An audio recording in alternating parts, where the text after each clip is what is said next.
So, we'll start off with talking about a shill first, in regards to the death of the regime. The regime, of course, being Joe Biden, the intersectionalists, and their control over the entire Western world. And we'll start off with a premium podcast here, being the shill, The Origin of Intersectionality, which I did with Carl, in which we just went through Kimberly Crenshaw's original essays about this. And the regime's religion, that being intersectionality, is having one of its limbs chopped off. And I'm really loving it. So I thought we'd enjoy. Yeah. So, of course, this goes back to Elon Musk, because who else? So if we go to this one, this is the big news, which is that Elon was asked at a Financial Times interview, side note, worst interviewer since Kathy Newman. And this dude pointlessly tries to ask him questions, but then gets to an interesting point, which is, well, is Donald Trump coming back or not? What everyone's been wondering. And Elon does answer it directly.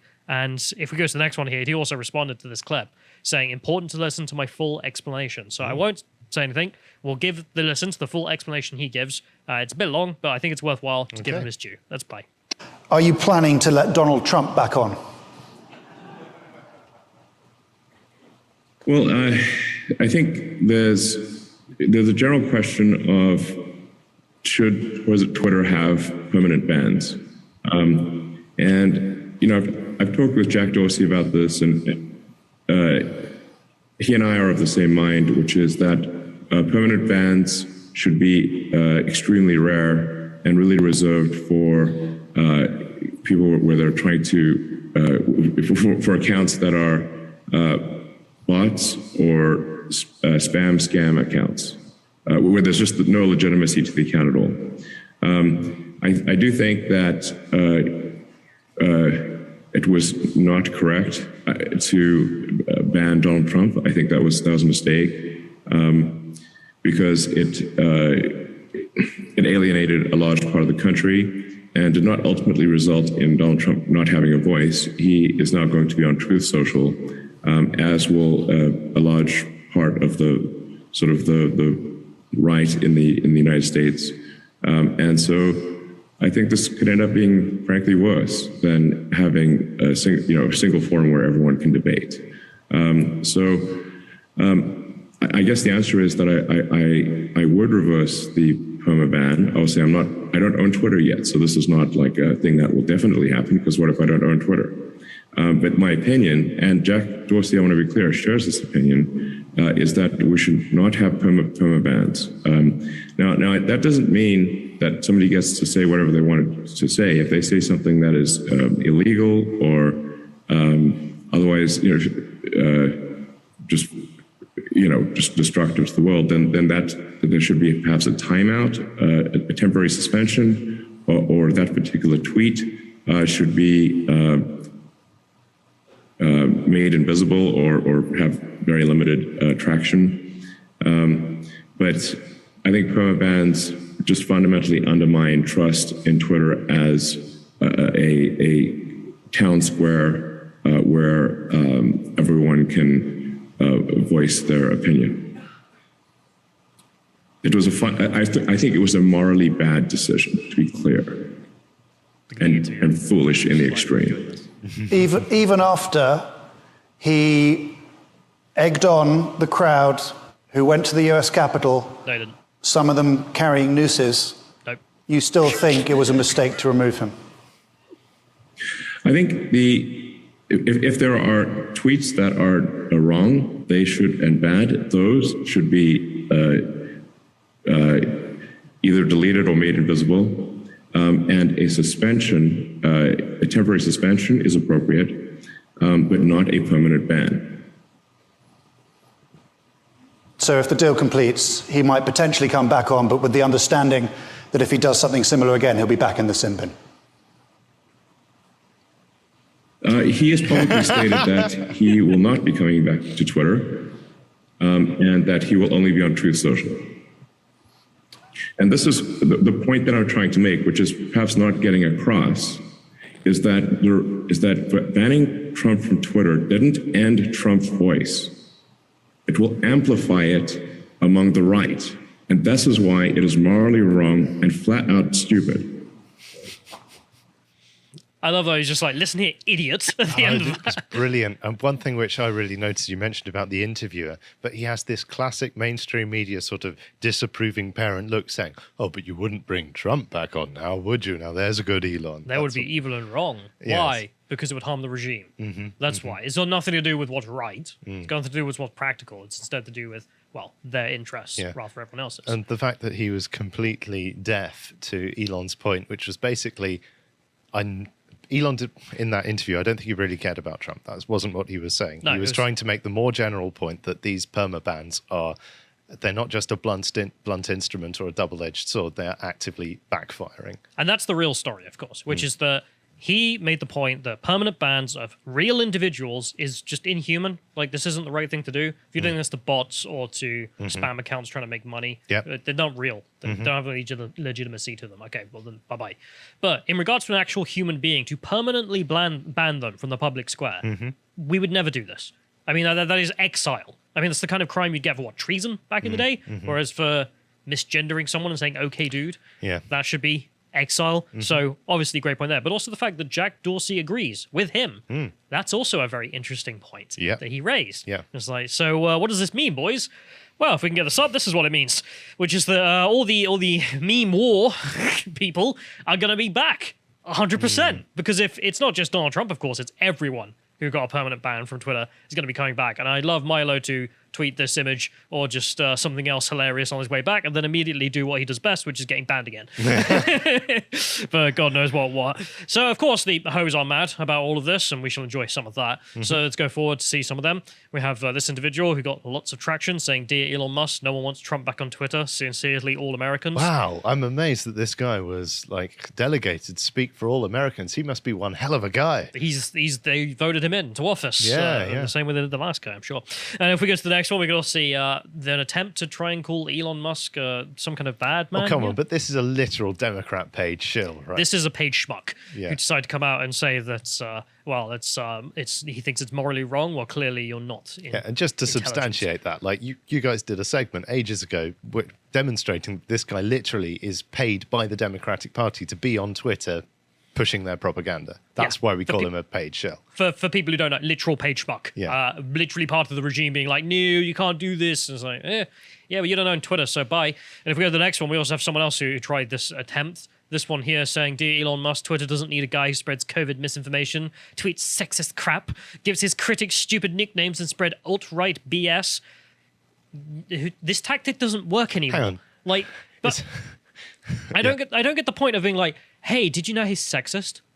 This may have worked once upon a time in which the owners were all progressive morons who are sensitive to such kind of things. But to have a private individual who is just like Lamau and then turns off his phone to such responses. I haven't heard the word sexist actually for a while because it's been replaced in popular parlance with the much more extreme misogynist.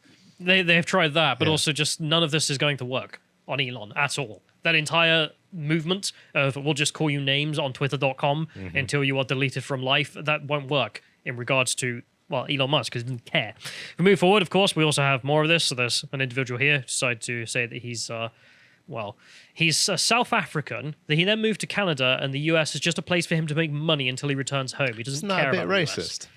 Yeah, but What's wrong with Africans, eh? Dean Obeidallah? I love it. He's a dirty foreigner with no ties to our land. I'm amazed that with a couple of tweets, Elon Musk managed to make these people American nationalists. Yeah, but there's also the point that, does he have any ties to his homeland anymore? Well, his homeland's gone.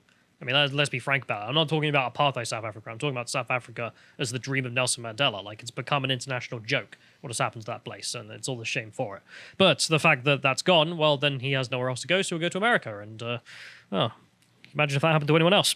We'll move forward. We go to the next one. There's also someone whining here. It's just saying everyone who invests in Elon is investing in Donald Trump having his voice back, and there will be consequences for that, and they'll have to own it. I wish I had a piggy bank as a prop, but just, points in there for Elon there. And if we move forward, we also have the response from Jack Dorsey himself, which I thought was incredibly revealing. Because Jack coming out and agreeing that, the perma ban was stupid, you instantly think, well, why'd you do it then? Dummy. And he gives us the reason. He says it was a business decision. It shouldn't have been. Right. That's what it was about. Because banning someone with that many followers is not a business decision on the basis of, we want more people on the platform. No, you deleted him and all his followers, so that wasn't about that. You were clearly, presumably, then being threatened by keeping him on the platform, and, well, who from? Well, the entire establishment Threatened, of Dems, incentivized, pressured, yeah. the new regime, The cathedral. as it was coming into official office inside of its other powers. But the fact that they were all sat there with Donald Trump not doing anything wrong, but some stuff happening, and they were very upset about that, and therefore they insisted, presumably, either the people around Jack or the people putting pressure on their company to get rid of him, Well, have him removed. Even if you buy into much of the mainstream narrative that he was doing things wrong in regards to January the 6th, the real question is, was he doing things wrong on Twitter? And I think that even for those people, that's a categorical no. It's a big no. For someone who may be joining us who didn't know, you can go back and look at his individual tweets, and he has never called for violence during that day. Didn't happen. The only tweets he made about it were stop the violence. So it's complete BS narrative. If we move forward, we can also see the fact that he says that he agrees to the idea that content moderation policy ruling the entire political speech of the West isn't a good idea. Yeah. And it's just like, I don't know why it took you this long to have that epiphany, Jack, but frankly, yes, of course. Having this group of nobodies behind closed doors decide what the West should be allowed to discuss isn't a system worth defending. And also, if we move forward, we can also see the fact that we have the response, or at least the other version of events, of how the world should be run from the regime itself as one of its limbs gets chopped off. And this is the most revealing aspect of how they expected, presumably, this is how they expected the world to continue, except Elon Musk is then coming with all his money and put a big wrench in this system. And this is the new, I don't know what you call them, Ministry of Truth czar, disinformation czar, as Biden wants it to be called. And she addresses the reason as to why. You remember some people were verified, and then there was still that person, but became unverified. And a lot of BS excuses were given, like, oh, did you know they changed their bio to say they were a BuzzFeed reporter for a laugh? So yeah, we unverified Milo, for example. And it happened to someone else, and they didn't change their bio, and it was ignored and never explained. Thankfully, the misinformation czar herself comes out and tells us as to why this happened. Let's play this clip. And I am eligible for it because I'm verified. But there are a lot of people who shouldn't be verified who aren't, legit, in my opinion. I mean, they are real people, but they're not trustworthy. Anyway, so verified people can essentially start to edit Twitter the same sort of way that Wikipedia is, so they can add context to certain tweets. So just as a easy example, not from any political standpoint, if President Trump were still on Twitter and tweeted a claim about voter fraud, someone could add context from one of the 60 lawsuits that went through the court, or something that an election official in one of the states said, perhaps your own Secretary of State and his news conferences, something like that. Adding context so that people have a fuller picture rather than just an individual claim on a tweet.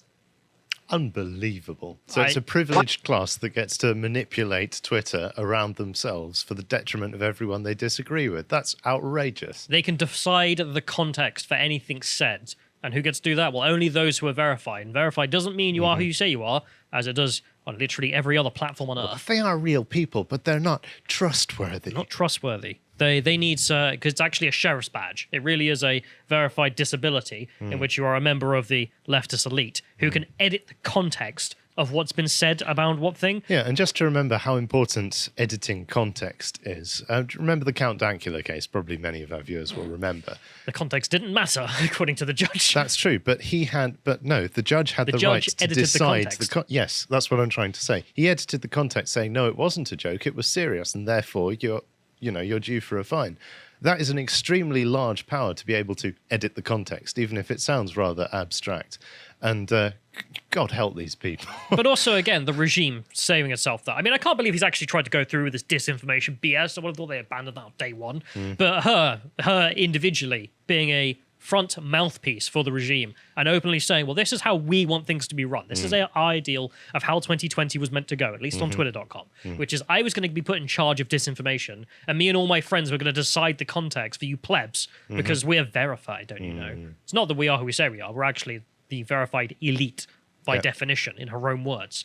And well, we can't have people like Donald Trump coming back because then he'll be able to edit the context and show that we're lying instead, or anyone else, of course, as well. I mean, unbelievable. Unbelievable. Finally, we have an admission. Why did people start losing their verification? Was it because they were untrusted? No. It was because the elite didn't like them They were anymore. in the club, yeah. It is a club. The thing is, we knew this for years, and I remember having numerous conversations where people would take the opinion of, oh no, but it's like this verified thing, it doesn't mean anything, it just means that you've been verified as a real person. But the fact that right-wingers are getting upset about it, God, they're so stupid. Do they not realize this? Now we have the admission directly from the regime itself. So also I wanted to go through some of the other Biden moments in the last couple of days in regards to what is true, because of course these people want to decide what is true for you, not the reality itself. Instead, just their party line. As we can see, Reuters here decided to go with Biden to blast Republicans for not having a plan on inflation. Well, if we go to Ted Cruz, he's got a plan. It's not a terrible plan. Let's go to the next one. Stop spending money. Simple. I got a 1-point plan. No more spend. Yes. Spend equals 0. Inflation go down. Yeah, stop printing money as well. The simplest possible thing. If we go to the next one as well, we also have the situation, or at least the debate in the United States about sending $40 billion to Ukraine because, I don't know, something to do. Bored of wasting money on everything else, so we'll do this. And this is Marjorie Taylor Greene making the obviously great point here, which is that we're meant to be here for the Americans and spending $40 billion on Ukrainian defense. Meanwhile, our borders are complete crap, and also people can't buy baby formula because of the way you run the country. There's been a big shortage of that for a while now. Yeah, if we go to the next one, we can see a story on that, which is just that, yeah, it's just not there. It's too bad. If your baby goes hungry, the Ukrainians need the money. Need that much, apparently. That's where your tax money goes, or they just print it and steal it from everyone via inflation as well. There's also, if we go to the next one, the funny example of the White House just openly saying, we have no idea what we're doing. Like, just an open admission, we don't know what we're doing anymore. We are literally useless. Quote here, the US Food and Drug Administration is working to fix a baby formula shortage resulting from supply chain problems. Well, that's code for something, isn't it? Lockdown policy. That's what that is. And a recall ordered earlier this year after 2 infants died from bacterial infections, the White House said Monday. So, fantastic. These things happen, and the product has to be recalled, obviously. But the supply chain issues, well, who caused that? Who's causing the mass economic disaster? Well, it's you guys. And we even have admittance from them in this regard.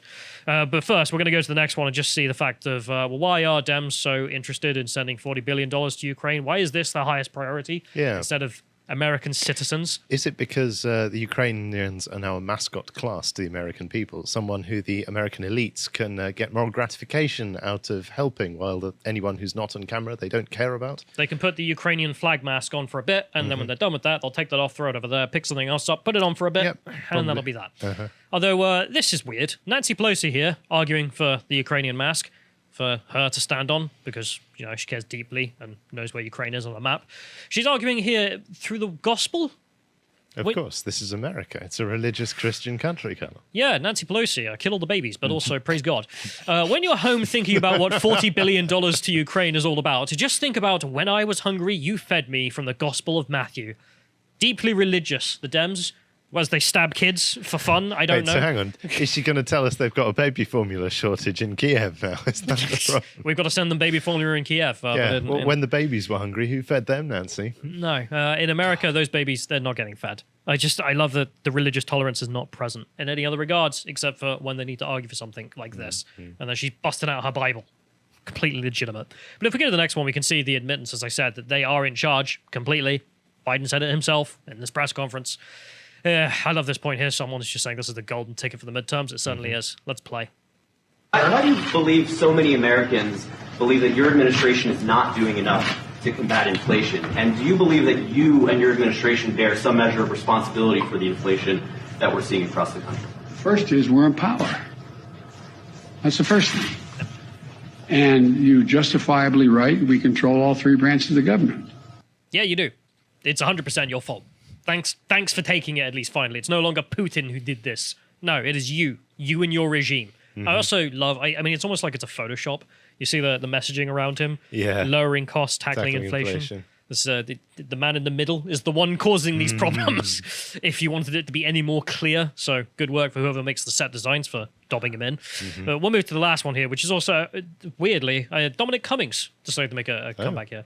So Dominic Cummings, for people who may not know, is the guy who orchestrated Vote Leave and the Johnson campaign until Johnson went mad and then he left. And even he's noticed that this is we are so effed. And he makes the point. Biden here saying the number one threat is the strength, and that strength that we've built is inflation. I don't know what to say to that. A Biden moment, I don't even know. Just another Bidenism. Fucking hell, man.